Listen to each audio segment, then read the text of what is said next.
everybody. Welcome back to Launch. We're so excited for you to be a part of this, and I'm excited to have a conversation with Aaron. Let's do it. I loved your talk on the minimal factors for disciple making. Mm-hmm. And you laid out 3 areas. You talked about time, people, and intentionality. Yeah. And the idea that if we're going to make disciples, we've got to have these 3 things. Essential ingredients. Essential to the recipe, ingredients, right? yeah.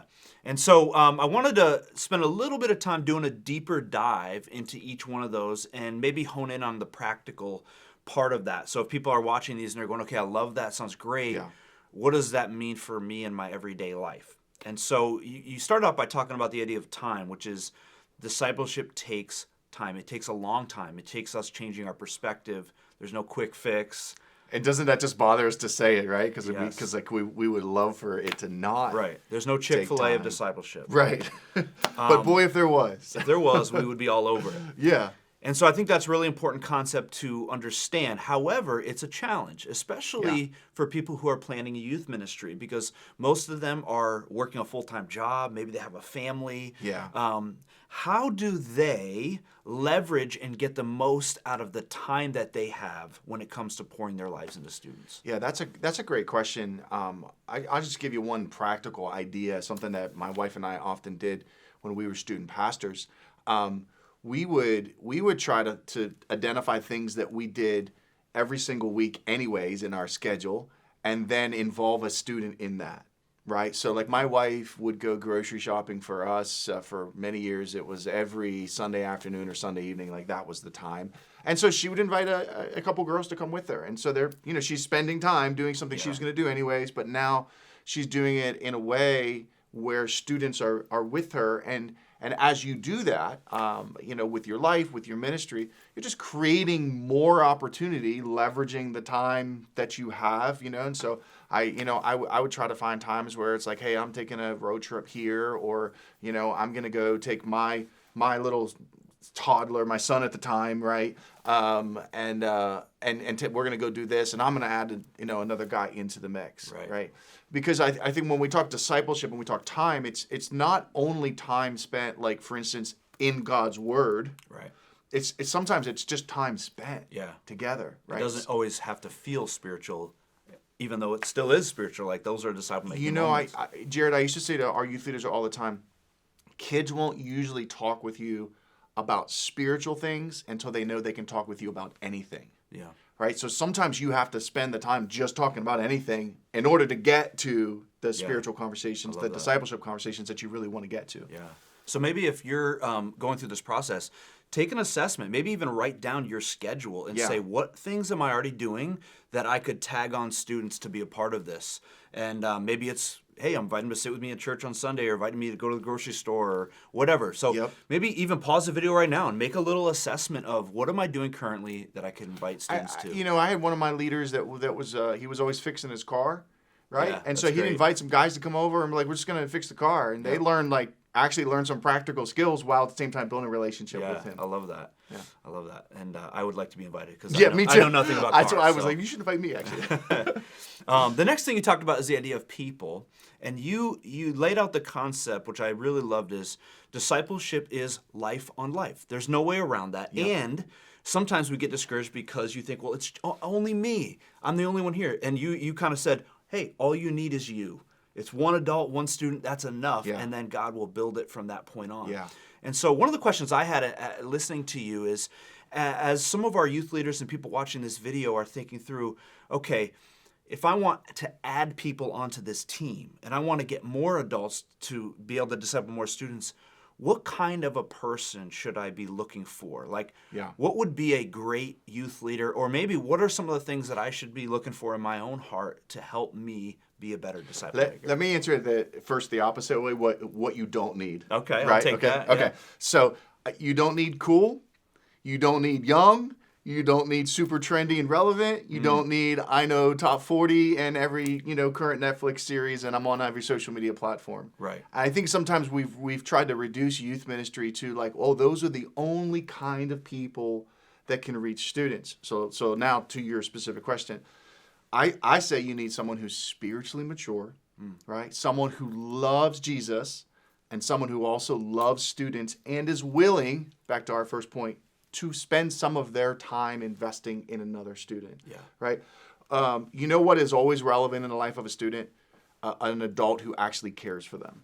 That person will always have a voice and therefore influence in their life. And you don't got to know anything really about all the other stuff that's going on in the world. Yeah. Students are okay with that as long as they know that person really cares for me. Yeah, I love that. I recently heard it said, someone was talking about right now in our culture, the church has the one thing that students need most and can't get from anywhere else, which is relationship, life on life. Not digital communication, but actually a person that loves and cares about them.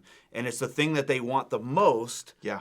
And it's what we have to give. You know, we talk in one of the videos about creating real community, and that's what you're talking about right there. Like if you can create real community in your youth ministry, regardless of size, small, medium, large, students will want to come because you're offering something to them that they can't get a genuine version of out in the world anywhere. Yeah.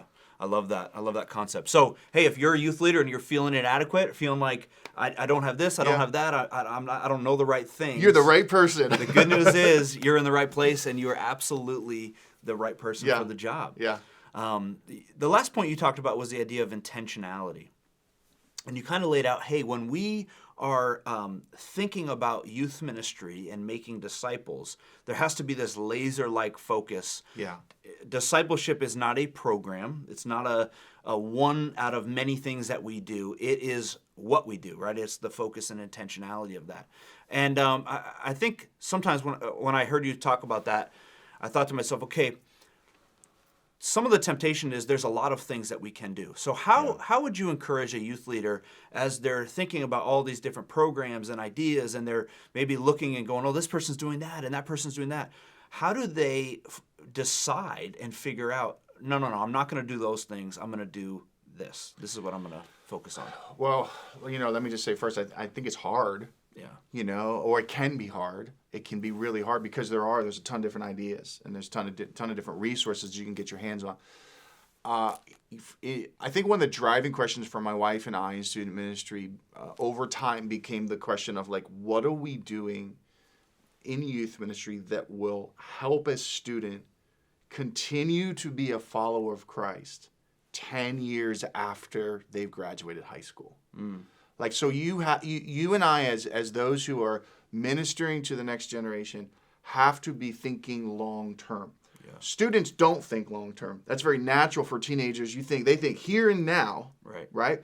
But we as adults have to think long term. And so, what helped me to keep my eye on the goal of discipleship, the intentionality of that, was that one question. Like, what is it about our youth program, or what is it, more importantly, about my relationship with these students that will help them? You can never guarantee it. We wish we could, right?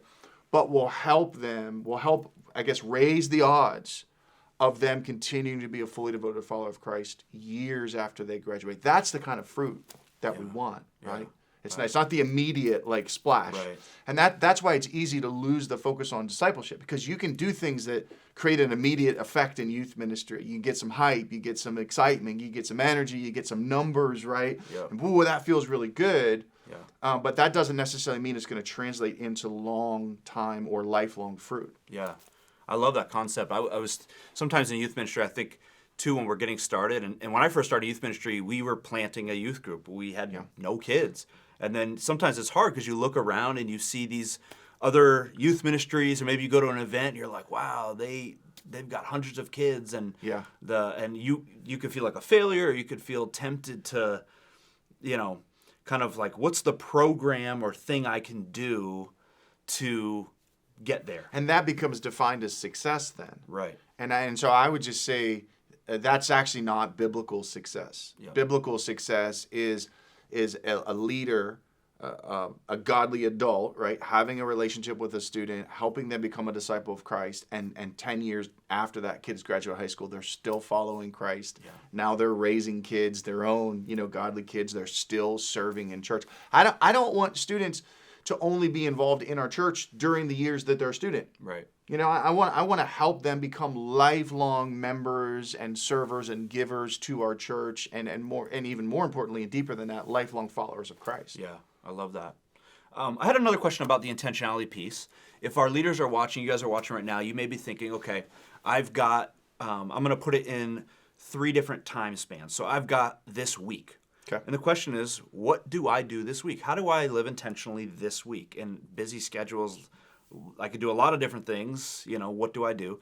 The other time frame would be maybe in a month. What do I do this month? And then in a year. So if they're trying to make those decisions, all of which they're very busy, limited time, but they want to be intentional. What are some things that you thought of as a youth leader? Like, okay, in this next week, here are some things that I could do that would help me be really intentional about engaging students. Maybe in this next month, here's some things. And then as I'm looking at a whole year, trying to plan this out, here's some things that I could include that would be helpful. Boy, great question. So I think on a weekly basis, 2 things popped in my mind really right away. One is me asking myself the question as a youth leader, what can I do this week to build a relationship or continue to build a relationship with a student, right? Yeah. So that's just a relational thing. That could be exchanging some kind of messages back and forth or spending some time together, something like that.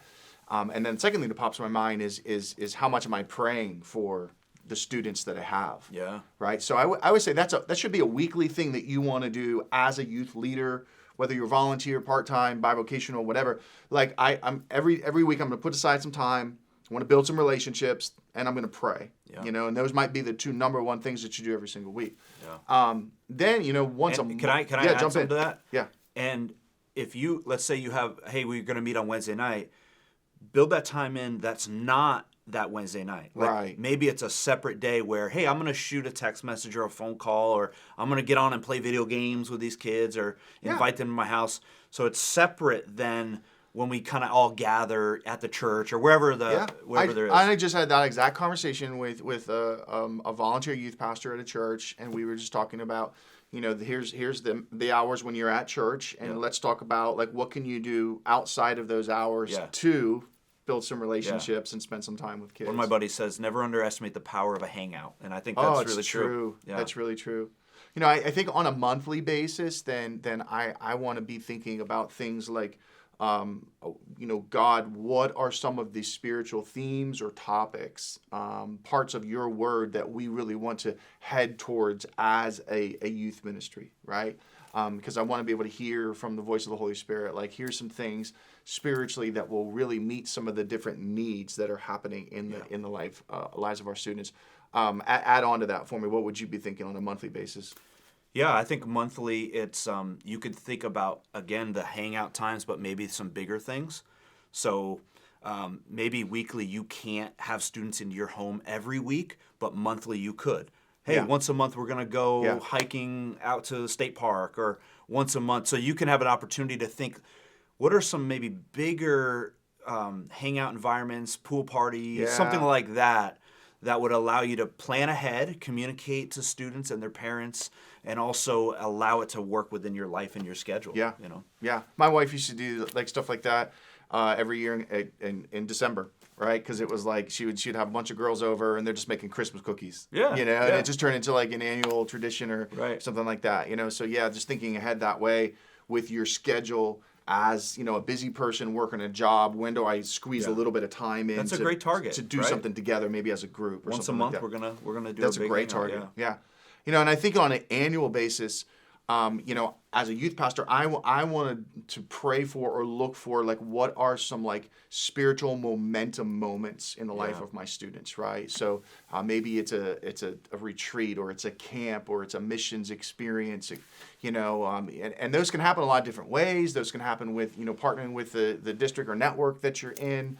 Some of the mission stuff can be as simple as like a Saturday morning, just a group of kids, small group getting together and going and serving at like a local, facility or a local organization in your community. There's so many ways that you can teach kids the value of seeing the world around them, serving, helping, and I love those moments too because they're also relationship building moments. Yes. Right? If I get a group of like 4 or 5 kids together and we spend a Saturday morning going and serving in a community center somewhere, we're not only helping them, and those students are having their eyes open to the world right in their backyard, but we're also building relationship in the process. Yeah. Yeah, I love that. I think that's phenomenal. Events, retreats. Take a look at whatever you're connected to. Find some things and say, hey, this year, these are the things that we're going to do. We're going to go to this, this, and this. Yeah. And really, and you don't have to do everything. You don't have to do a million things. Right. But you can pick some key ones and really leverage those, like you said, for relationship building and also kind of catalyst moments for even God to work in those students' lives. Yeah. Yeah. So I love that, man. So for you guys, I want to encourage you, think through weekly. Hey, what are some things? And I do it, put it in your calendar, like Aaron said, like actually set yourself a reminder because it's easy to just go through and forget. Yeah. Monthly, what are some key hangouts I'm gonna do with students? And then yearly, what are some things I'm gonna get on my calendar, put in front of parents and students so we can be ready to really be intentional about what we're doing. Yeah. So Aaron, thanks so much. We'll see you guys on the next video.